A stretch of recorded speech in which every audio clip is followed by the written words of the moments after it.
Hey everybody, it's Jason Blaha here, and today I want to chat with you guys about one of my pet peeves, and it's something that is really quite ridiculous when you think about it, when you put it in context and picture it from my perspective. And I'll explain my perspective in a moment of this phobia that people have regarding one rep max training, that it's dangerous, it's unsafe. Oh, they'll say it's unnecessary, it's not worth the risk, but they'll do a 10 rep set to failure. Right? I mean, you talk about being an absolute fucking moron. To call a 1 rep max dangerous, but to do a 10 rep set to failure, if you literally think a 10 rep set to failure isn't more dangerous than a 1 rep max attempt with decent form, you are literally a fucking moron. You are literally a fucking moron. It's actually more dangerous on a big exercise to do a 10 rep set to failure. Like, just stop. That's the point where you just need to stop and shut up. You're an idiot. So, that aside, let's come over to my perspective. I'm someone who maxes out 2 days a week. I ran a phase for several months where I maxed out 7 days a week, followed by volume work, including missed lifts and stuff all in there. I didn't get hurt. I made progress. I have clients, in fact, the vast majority of my clients max out twice a week. Most of my clients are not powerlifters. I want to make that clear. A lot of my clients don't compete in anything. Some of my clients do MMA, some of them do golf, some of them do tennis. All right? Before people laugh at that, it's like, think about the sort of people who can afford coaching and have home gyms. Yeah, golf and tennis are going to be something a lot of my clients do. So, those people don't compete in powerlifting. Like, maxing out isn't just for powerlifting. Okay? It's for anyone who wants to have maximum force development. In other words, if you want to be good at sports, it's probably a good idea. Am I saying it's essential? No, but it could be helpful. Just like speed work. Is speed work essential? No, but it's helpful, and I have almost all of my lifters do that also. I do it. By the way, many power lifters argue that speed work isn't useful for powerlifting. Keep that in mind. Yet we still do it. But let's come over to all of that. All right, I have an aunt who's 68 who competes in powerlifting. She maxes out. I've seen guys like Jason Leonards who has everyone at his gym max out. He owns a gym. I think he's up in Ohio. Has a podcast and everything. And if you go to his page, you'll see his people maxing out. He has grandmas maxing out all the time. And they track everyone's maxes. They max out on 4 different lifts. They max out all the time. So when some jackass says, oh, maxing out is dangerous, I'm like, really? It's not dangerous for it's dangerous for you, but all these grandmas can do it. Like, how much of a fucking pussy do you have to be to get shown up by a bunch of grandmas who aren't afraid to max out, and they do it all the time without getting hurt? So why is it safe for grandma to do it, but you're scared to do it? Right? Do you understand how big of a fucking pussy you are at that point? You are. Because it's not even dangerous if done correctly. And again, is it dangerous to do it high school weight room style where everyone's screaming and yelling and just form up by any means necessary? Yeah, but that's not what we're doing. Watch what I'm doing in all these videos. These are examples of my weekly maxing out. Okay, everything is done with good form. We're braced tight. Okay, maxing out's not dangerous if you're braced and you have a strong core and you know basic form. Okay? Before people say, well, you practice those lifts. A lot of these lifts I don't practice. A lot of the lifts that I max out on, I've never done before. A lot of the lifts I max out on, I haven't done other than once every 12 weeks.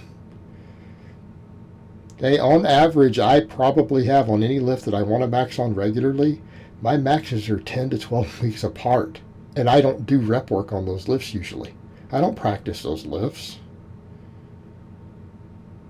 You think my clients do the same thing? No, you just come in and max. And let's talk about the rest of the safety. It's approved in exercise science ethics. Okay, exercise science ethics review boards have approved 1 rep max lifting as a safe and effective way to test strength in studies. In the United States,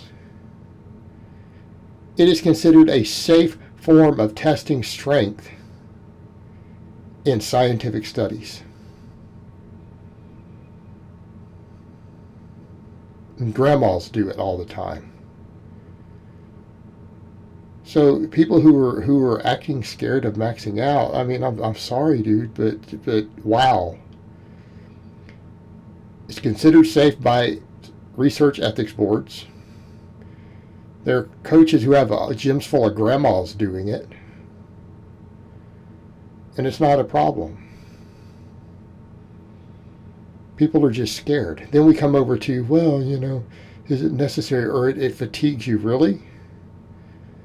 Because how often do you guys watch me come in and max out and do 20 sets of supplemental work?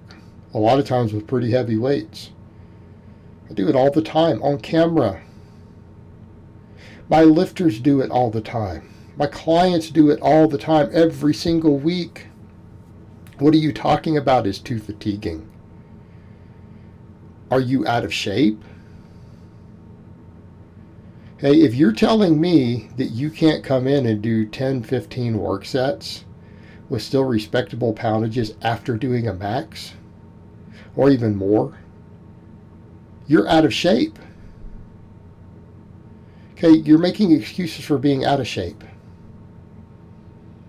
It's not that hard. In fact, I don't even notice that I'm weaker after max lifts versus speed work when I do supplemental lifts after. There's no loss of strength. You know what it does do? It attenuates upper threshold motor units. It pre-fatigues your highest threshold fibers. You get more out of the volume work. And I think there's a good case to be made for that. You may actually get more gains from your volume training as a result of maxing first. Okay? You may get more. And then people will say, well, is it necessary? What do you mean? Compared to what? How else are you going to build high threshold strength? How are you going to do it? Guys, well, I'll do a bunch of 3s and 5s. It's like, really? You don't think that's good? That's going to wear you out and beat you up. I can honestly tell you maxing out followed by a decent amount of volume work does not beat you up as much as you would think it does. It doesn't beat you up like a 5x5 does. We have novices do 5x5s. You know why? Because they're novices. They're not moving big weights yet.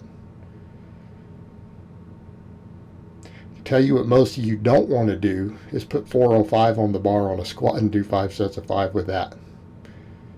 Yeah? You're not going to be having a good day. And that's assuming you're a 500 squatter. Right? It's not gonna. You're not gonna feel great after that. You're gonna be beat up. For what? Could have just done a max and done some hypertrophy training. This whole idea that it's unnecessary because you can try to do other things. Nothing else competes for developing intramuscular coordination to produce maximum force. Nothing competes. Okay? It's not scary. It's not dangerous. It's done correctly. Right? It doesn't wear you out. It doesn't beat you up if everything is done correctly. And it gives you the best possible results towards that outcome. Okay? Max effort training is not replaceable in my opinion. And it's not something to be scared of. Okay? It just becomes another thing. When you do it all the time, it just becomes another thing that you do. It's not even a big deal anymore. All right, guys, so that's really all I have to say on that today. I hope it's been informative, and I will talk to you guys next time.